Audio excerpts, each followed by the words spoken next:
तुम इसे जानती हो? हाँ, ये वही है, मेरा फटीचर एक्स, जिसे छोड़कर मैं तुम्हारे पास आई। क्या? ये तुम्हारा एक्स बॉयफ्रेंड? आई थिंक तुमने ना बहुत अच्छा काम किया जो इसे छोड़ दिया, नहीं तो आज के टाइम पे ना तुम पछता रही होती। या मुझे लगता है कि ये मसाला बना रही होती आज के टाइम पे, या फिर कहीं ईंट उठा रही होती, है ना? सही कहा तुमने, बहुत सही टाइम पे मैंने इसे छोड़ दिया। पता है, उस टाइम तो बड़े बड़े वादे करता था कि मुझसे शादी करेगा, मेरे लिए वो सब लाएगा जो मैं चाहती हूँ। कॉलेज टाइम पे तो तुम बड़ी बड़ी बातें करते थे, पर क्या किया तुमने? ये सब करके तुम बड़ा महल बनाओगे? नहीं नहीं अर्पिता, ऐसे मजाक नहीं उड़ाते हैं। बेचारा प्यार में था, इसलिए बोला कि तुम्हारे लिए महल तैयार करता। और देखो ना आज के टाइम पे ये महल भी तैयार कर रहा है, लेकिन अपने लिए नहीं, किसी और के लिए, है ना भाई? कोई बात नहीं, होता है, इंसान जब प्यार में होता है ना तो ऐसी बड़ी बड़ी बातें निकलती हैं। तुम्हें पता है कि मेरे होने वाले पति की सैलरी पैकेज क्या है? 1 लाख रुपए। तुमने तो कभी सपने में भी नहीं देखे होंगे 1 लाख रुपए, है ना? अरे अर्पिता, क्या हो गया है तुम्हें? माना बेचारा गरीब है, दिहाड़ी पे काम करता है, पर इतना तो मजाक मत उड़ाओ ना। इंसान है, दिल है उसके पास, बुरा लग रहा होगा। और वैसे भी 1 लाख रुपए कहाँ से देख पाएगा ये? मुझे लगता है कि पर डे का वही 100-200 रुपये पाता होगा। जितना हमारा महीने का इनकम है ये बेचारा साल 2 साल में कमाता होगा, तो समझ सकते हैं हम। खैर छोड़िए सब, तू मेरे किसी और काम तो आ नहीं सका। एक काम कर दे मेरे लिए, मुझे ये बता दे कि ये जिसकी भी कंस्ट्रक्शन चल रही है, इस साइड का मालिक कौन है? क्यों? तुम्हें यहाँ के मालिक के बारे में जानकर क्या करना? जो काम है मुझे बताओ। अपनी औकात में रहे। तेरी हिम्मत कैसे हुई मुझसे सवाल पूछने की? मैंने जो पूछे सिर्फ और सिर्फ सीधा सीधा उसका आंसर दे, समझा? बिल्कुल सही कहा इसने। और ज़्यादा अगर चू चपड़ करेगा ना तो यहाँ के मालिक को हम अच्छे से जानते हैं, ऐसे 1 सेकेंड में काम से निकलवा देंगे। और ये जो पर डे का 100-200 कमा रहा है ना, उसके भी लाले पड़ जाएंगे तुझे। सर मुबारक हो, हमने जो डील करी थी ना वो क्रैक हो गई है और हमारी कंपनी को 5 करोड़ का फ़ायदा हुआ है और ये चेक मिला है 5 करोड़ का। ठीक है, 5 करोड़ का प्रॉफिट हुआ है, फिर तो सेलिब्रेशन बनता है। पूरे ऑफिस में पार्टी डिक्लेयर कर दो, सारे एम्प्लॉयज़ को पार्टी देंगे और इस कंपनी से आगे भी डील कंटिन्यू रखेंगे। ये लो। ठीक है सर, मैं चलता हूँ। अच्छा सुनो राकेश, तुम्हारी सैलरी रह गई थी ना, ये लो पूरा 1 लाख। Thank you sir. अबे ओ, ये क्या ड्रामा चल रहा है भाई? ये 5 करोड़ का प्रॉफिट, 1 लाख का चेक, चल क्या रहा है? मुझे लगता है यहाँ ना कोई शूटिंग वूटिंग चल रही है, ड्रामा कर रहा है ना? तू कोई इनका प्रोडक्शन का नौकर वॉकर है क्या सतीश? मुझे लगता है कि इस पे हमें दिखाने के लिए ना यहाँ कोई कैमरे वैमरे फिट कर रखे हैं, ये कोई ड्रामा कर रहा है। वरना इस जैसा फटीचर के पास कोई 5 करोड़ का प्रॉफिट और 1 लाख का चेक कहाँ से आएगा? अब मुझे समझ में आया अर्पिता, अब बेचारा अमीर तो बन नहीं पाया, तो मुझे लगता है ना कि आज के टाइम पे लोग इंस्टाग्राम वगैरह पे रील बना रहे हैं ना, ये पक्का रील बना रहा होगा, है ना भाई?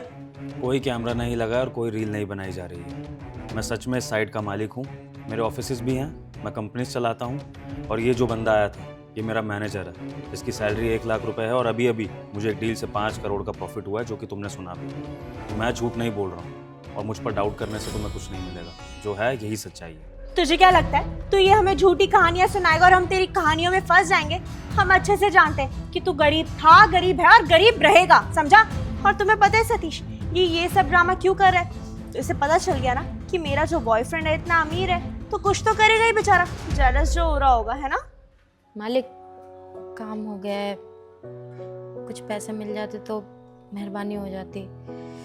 हमारे पति की तबीयत बहुत ज़्यादा ख़राब है, दिखवाया था डॉक्टर को तो बताया कैंसर है। समझ में नहीं आ रहा है कि कहाँ से पैसे का इंतज़ाम करें, कुछ मदद कर दीजिए। अच्छा, तुम घबराओ मत, ये 1 लाख रुपए हैं, ये रखो।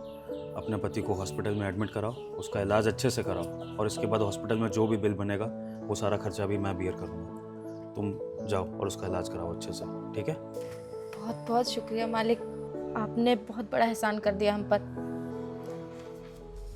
अबे बस कर भाई, ये ड्रामा क्या चल रहा है? ये लोग तुझे जो भी आ रहे सर सर बोले जा रहे हैं, ऐसा क्या कर रखा है तूने? अपना ये ड्रामा ना बंद कर और हमें सच सच बता कि ये चल क्या रहा है? बस बहुत बोल दिया तुम दोनों ने और बहुत सुन लिया मैंने। अर्पिता, इतनी देर से मैं तुम्हारी रिस्पेक्ट कर रहा था, इसलिए तुम्हें उल्टे जवाब नहीं दिए मैंने, क्योंकि तुमसे मेरा कुछ रिलेशन रहा है। लेकिन इसका मतलब ये नहीं है कि तुम मेरी प्रोफेशनल लाइफ के बारे में, मेरी इस करंट लाइफ के बारे में कुछ भी आकर उल्टा सीधा बोलोगी। तुम यहाँ पर यहाँ के मालिक से मिलने आई थी ना, यहाँ का मालिक मैं ही हूँ, विभोर जैन। जाकर बाहर पता कर सकती हो किसी से भी। और जो तुम मुझे ये बार बार ताने मार रही हो ना गरीबी के, मजदूरी के, ना कोई मजदूर नहीं हूँ, ना कोई गरीब हूँ। ये मजदूरी मैं इसलिए कर रहा हूँ क्योंकि ये जो तुम जगह देख रही हो, यहाँ पर मेरे कुल देवता का मंदिर बनना है। और हम जैसे जो लोग होते हैं ना, जो ज़मीन से उठे होते हैं, हम पैसों की और लोगों की कदर करना जानते हैं। मेरे पास पैसा आ गया इसका मतलब ये नहीं है कि मैं इंसान को इंसान नहीं समझूंगा। अपने कुल देवता के मंदिर की पहली नींव मैं रखना चाहता हूँ।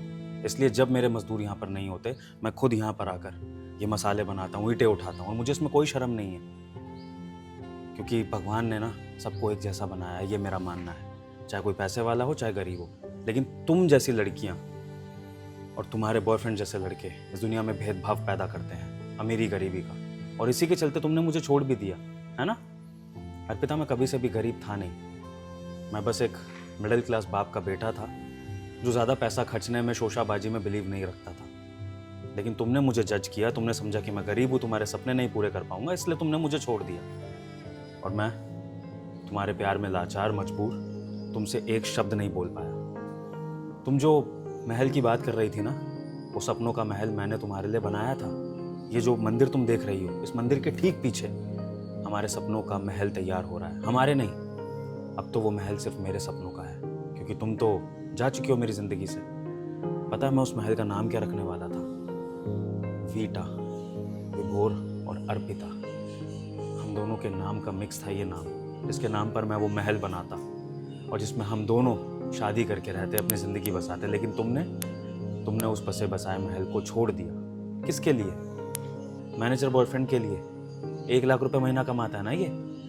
1 लाख रुपए सैलरी जो मैंने भी अपने मैनेजर को दी है। ऐसे 10 मैनेजर मेरी 10 कंपनियों में काम करते हैं। ये है मेरी औकात अर्पिता। लेकिन देखो, ये सादे कपड़े पहनकर मजदूरी कर रहा हूँ यहाँ पर क्योंकि मैं इंसानियत को पहला धर्म मानता हूँ, तुम्हारी तरह पैसों को नहीं। खैर अर्पिता, तुम रहो अपने 1 लाख रुपए वाले बॉयफ्रेंड के साथ। और तुमने बहुत सही डिसीजन लिया था जो तुम अभी इससे कह रही थी ना, मुझे छोड़कर, क्योंकि तुम्हारा मेरा लेवल अब मैच नहीं करता है। तुम एक मैनेजर की गर्लफ्रेंड हो और मैं एक मालिक आदमी, तो तुम्हारी औकात भी नीचे ही हो गई है ना मुझसे।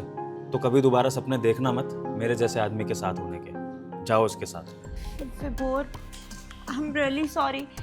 मुझे सच में नहीं पता था कि तुम मेरे लिए इतना कुछ कर रहे थे। तुमने मेरे नाम पे बंगला बनाया। तुम्हारा दिमाग खराब है क्या? क्या कर रही हो तुम? सतीश, 1 मिनट, हम दोनों बात कर रहे हैं ना, हमारे बीच में प्लीज मत बोल। विभोर, प्लीज मुझे माफ कर दो। उस टाइम ना मैं पैसों के लिए इतनी पागल थी कि मैंने सच्चा प्यार देखा ही नहीं और सच्चा प्यार देखने में गलती कर दी। मुझे सतीश के पास पैसे दिखे और मैंने ऐसे हाँ कर दी। प्लीज़ विभोर, अगर मैं तुम्हें सच बताऊं तो मैं आज भी ना तुम्हें ही प्यार करती हूँ। ऐसे एक भी दिन नहीं गया जिस दिन मैंने तुम्हें मिस ना किया हो।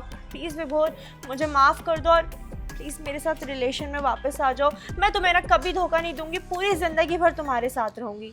अच्छा, तुम मुझे छोड़ोगी, वो भी तब जब तुम्हें पता चला कि ये गरीब नहीं पैसे वाला है। तुम सच में ना गोल्ड डिगर हो। तुम्हें इंसान नहीं चाहिए, पैसे चाहिए। एक बात बताऊं, तूने बिल्कुल सही करा इसे छोड़ के, नहीं तो आज तुझे ऐसे छोड़ती जैसे मुझे छोड़ रही है।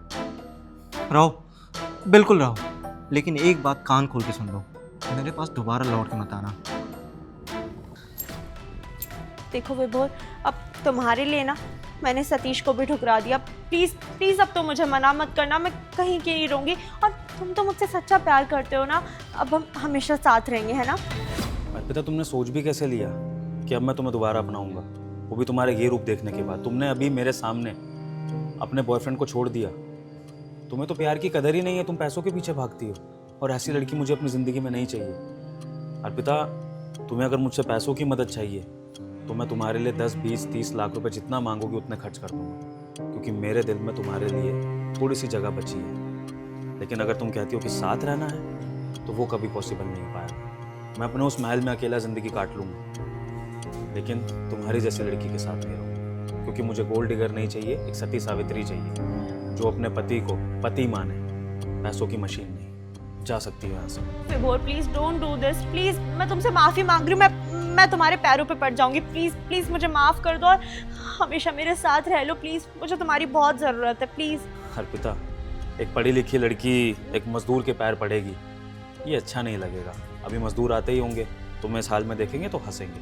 तो बेहतर है कि जाओ अपने लिए कोई लॉयल बॉयफ्रेंड ढूंढो जो तुम्हारा सगा हो, जिसकी तुम सगी बन सको, तभी ज़िंदगी में चैन से जी पाओगे, वरना ऐसे ही भटकती रहोगे। जाओ।